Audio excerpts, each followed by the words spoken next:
Hello there friends and welcome. For today's BG3 guide we have a very amusing build. A SALAMIMANCER that specializes in dual wielding salamis, of course. And not just any salamis, you'll get to become the true lord of the sausages even by stacking and increasing your salami meat sticks damage to the absolute max, with hundreds of damage potential per turn. Even around 13 plus attacks as well, for the ultimate salamimancy possible. You'll even get to smite enemies with your holy salamis. Talk about fun, right? And it is not just an endgame loaded build, because you'll also be able to excel at your salamimancy even early on. But of course, the more levels you have, the higher your skills and damage with the almighty salamis will be. So without further ado, let us get into our dual salamis build, first with character creation. When it comes to race, well, it's as always the same choices pretty much. Wood elf or wood half elf for higher movement speed. After all, you have to get close to the enemies to hit them with your salami sticks first. Half orc for higher salami criticals, but this build won't really mean max critical hits. Or just gnome for extra crowd control tanking. But honestly, any race will work just fine, including Githyanki for higher skills. For class, however, I'd say you have two main ways of building this character. My preferred pick is the classic Pact of the Blade Warlock with Paladin multiclass, because this way you get not only the highest amount of attacks per turn possible, around 13 when dual wielding, with the addition of the Paladin smites. Plus, as a Pact of the Blade Warlock, you can actually bond with your salami stick. It's not only funny but also efficient, and have everything scale from charisma, that is, 2 hit bonuses and extra damage, with even higher synergy with Paladin and your powerful smites. But you will not get smites at all. I'd rather go with Paladin and Warlock. Now, if you start with Paladin, you'll have heavy armor proficiency for free. I don't think it's necessary for this build. I mean, the best heavy armor doesn't even need proficiency to equip, but it's something you can do. It's just that it will delay your Warlock abilities, which I don't find fun at all, but it's just a personal preference. I'd rather start as Warlock. You will also be more versatile this way, with access to the classic Eldritch Blast for range damage if needed. For cantrips, as always, I already have a best spells guide you can check to the side here, but to put it simply, Eldritch Blast of course. Even if we are a Salami build, it can help to have a ranged option, especially early in the game. With Blade Ward ideally pre-buffed for full resistance against physical damage, another reason why you don't really need heavy armor. Now for the subclass, this time you'll be going with Great Old One. I think it's even more amusing that you're playing like a Lovecraftian Warlock that specializes in salamis, but anyways. The Great Old One will let you fear enemies on critical hits, even better because you are fearing them by virtue of slapping them with a meat stick, right? I just think it's very amusing. But you can as always go with Fiend, as it provides you with extra hit points, temporary ones that is, but we'll be getting another source of that very soon, so I'd rather Great Old One now. For spells you can go with the classic Warlock Hex, but it costs a bonus action, right? Which means it clashes with the offhand Salami stick attack. However, the offhand Salami is rather weak when it comes to damage, and you only have one attack with it anyways, as opposed to the 12 main hand ones. Therefore, I think you can go with Hex just fine. It can help a lot, especially early on. And any other spell you want, such as Armor of Agathis, it can increase your defenses by a lot. Now, for your stats, if you are going with Warlock and Pact of the Blade plus Paladin, Charisma will be your most important ability. In which case, you definitely want to start with 17. If you're going with Full Fighter or another combination that doesn't have Warlock Pact of the Blade, then you'll want 17 strength instead, as salamis are light but not finessable weapons, so they cannot benefit from dexterity. For the Warlock combo we can dump strength and also intelligence, then let's say 16 dexterity for higher AC, and initiative most importantly, but you can always start with just 14 if you prefer, especially if you're going with heavy armor. I just think initiative really matters.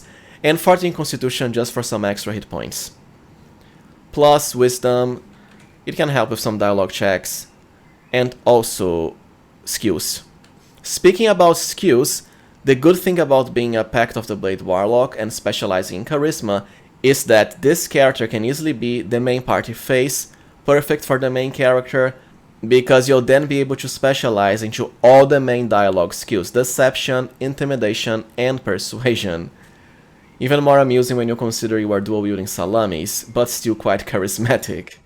I'd rather specialize in Deception and Intimidation. Than for Persuasion you can just use a background, like Guild Artisan, so that you also get Insight, another very handy skill to have. For the second level, any other spell you want, like let's say Protection from Evil and Good, even Hellish Rebuke, but I'd rather use the spell slots for Smites later. And for your Eldritch evocations, this can also go two different ways. If you want to have some extra ranged support, so it won't just be about your Salami sticks, then Agonizing Blast for higher EB damage, and also Repelling Blast to instantly kill some enemies. Otherwise, if you don't care for Eldritch Blast, you just want to whack enemies with your mid stick, go with Fiendish Vigor. It will provide you a lot of temporary hit points that you can spam at will, ideally before any battle of course. With Devil's Sight, which has quite a nice synergy with the Darkness spell we'll be getting soon enough as a Warlock. For level 3, for your Pact, of course you want Pact of the Blade, which is what will allow you to actually empower your Salami sticks with Charisma to hit and damage. Which does mean this character will have rather low chances of hitting the enemy from level 1 to level 2, but you reach level 3 super fast in this game and you have Eldritch Blast for those early sections anyways. Don't forget, because I got this question a lot in my previous Pact of the Blade Warlock guide, you have to activate the Bind Pact Weapon ability after resting at least one time, right? Because this is what will empower your Salamis with Charisma. Thankfully you have infinite uses of it anyways. Unfortunately, you cannot buff your offhand Salami with this, so you're kinda stuck with lower hit chances with that. But as I said before, later it doesn't matter much because you have so many buffs and so on. Plus, you only have one offhand attack, right? Lastly, if you are going with Fighter and focusing into Strength, it won't really matter anyways, because both the main and offhand will count Strength. For your second level spells, you actually want two of them at this point. First, Mirror Image, which comes from the Great Old One Warlock. It can really help with defenses and doesn't require concentration at all. But we also want another spell, and you have two options now. First, replace one of the spells you picked before, like Protection from Evil and Good. Then add either Misty Step or, as I mentioned before, Darkness.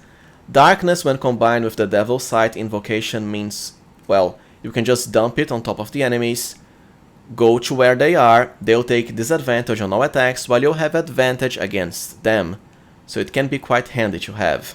For level 4 spells, just pick the one you didn't pick before, so either Misty Step for teleportation or let's say Darkness.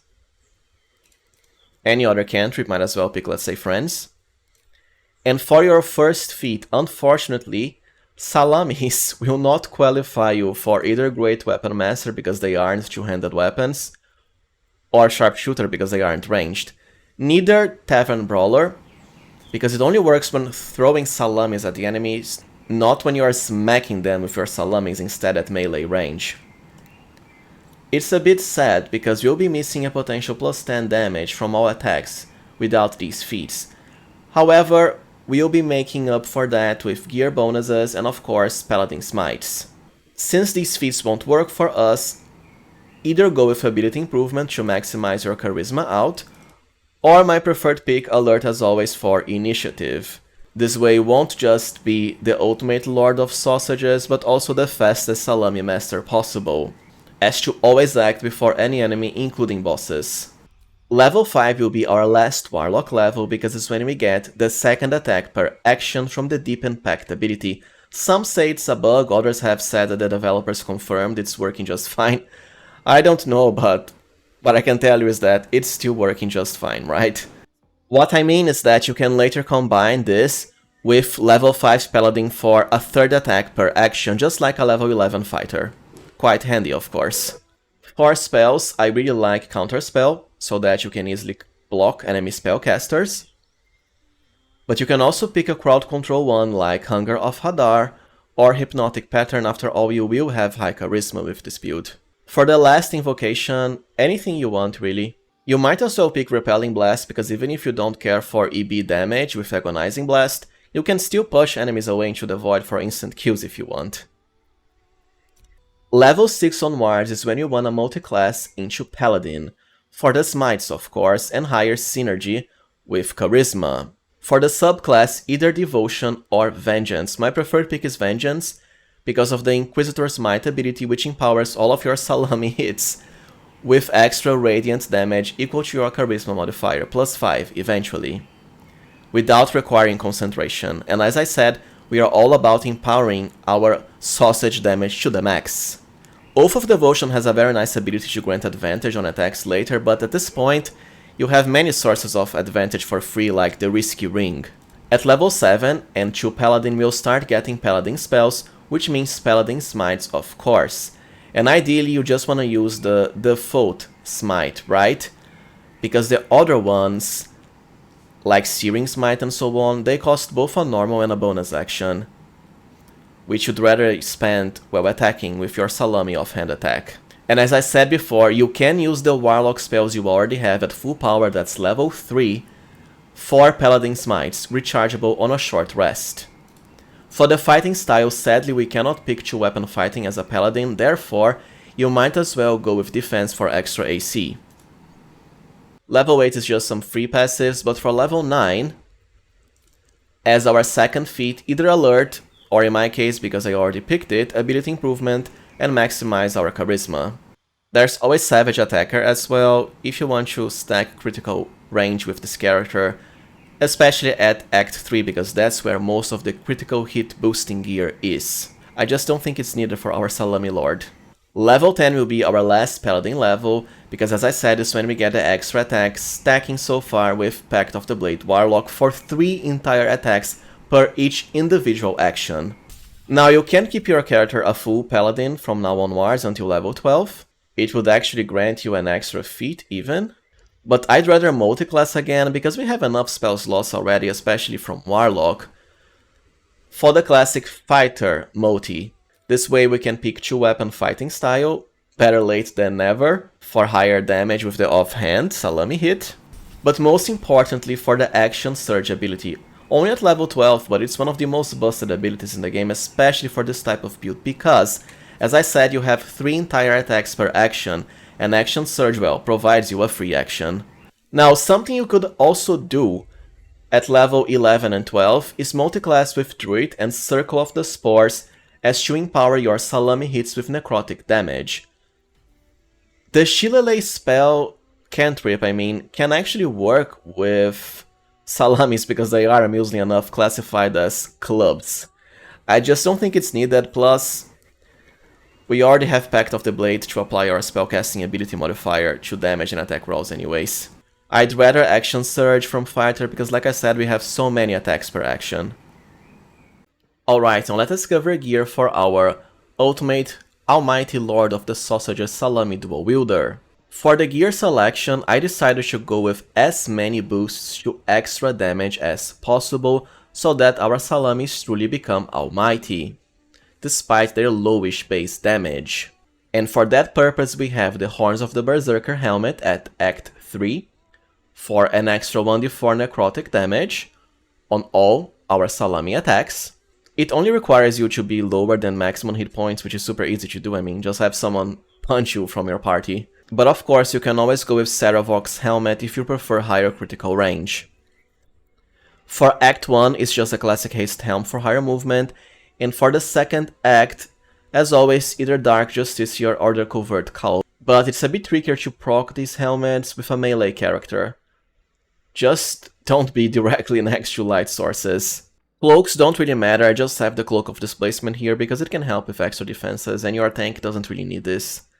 Now for armor, if you went with 1 level of Paladin, you of course have heavy armor proficiency, which means the Adamantine Splint Mail for both Act 1 and also the second act. If you didn't, as I don't find it necessary, because, well, the best heavy armor, as I mentioned before, Hell Dusk for Act 3, will work regardless of you having proficiency or not, then you can go with the best medium armors, such as the Armor of Agility, the Elegant Stud Letter, Even Luminous Armor because you have a lot of extra radiant sources of damage. Honestly, any medium armor you want. Ideally ones that have nice passives. For gloves, when it comes to the last chapter, Helldusk as always for extra damage on both main and offhand. But for chapter 1, as always the gloves of the Growling Underdog for any melee character, after all it's pretty much free advantage on all Salami hits. And for the second act, you can either keep Underdog or go with Dark Justiciar Gauntlets for higher necrotic damage on both main and offhand hits. Boots don't really matter, just have the Misty Step granting pair here, just in case. Amulet, as always, Broodmother's Revenge at as early as Act 1 for higher poison damage, or Surgeon's Subjugation for higher critical chance. Well, more like free criticals. For rings, it's all about extra damage, so the first is the Caustic Band, found as early as Act 1 for 2 acid. There's also Callous Glow for 2 radiant. The Strange Conduit Ring, also Act 1 for 1d4 psychic when concentrating on a spell, very easy with this build because we are dual spellcasters. But from the second act onwards, you can also go with the classic Risky Ring for free advantage. Now let us cover weapons and consumables. Well, for weapons it's a given, right? We of course want to dual wield our Salami sticks. Once again, they are rather weak base damage wise, which is why we went all out into maximum sources of extra damage on hit. Don't expect your Salamis to be almighty very early in the game, it's just not gonna work that way, but with each level you get, and the more important gear pieces you find, the better your Salami sticks will become. And of course, any other weapon would be better than the Salami sticks, right? But the entire point of the build is to have fun while dual wielding them, while still being effective and viable enough even for Tactician mode. For ranged weapons, just a classic Deadshot later for higher critical range, and earlier the Longbow of Awareness for higher initiative. For consumables, as always, just the Elixir of Bloodlust for extra actions. This can also help with the fact you don't get the plus 10 static damage boost to Salamis from Great Weapon Master or Sharpshooter. Plus, this build, as I said before, has 3 entire attacks per action, therefore the more actions you have, the better for you.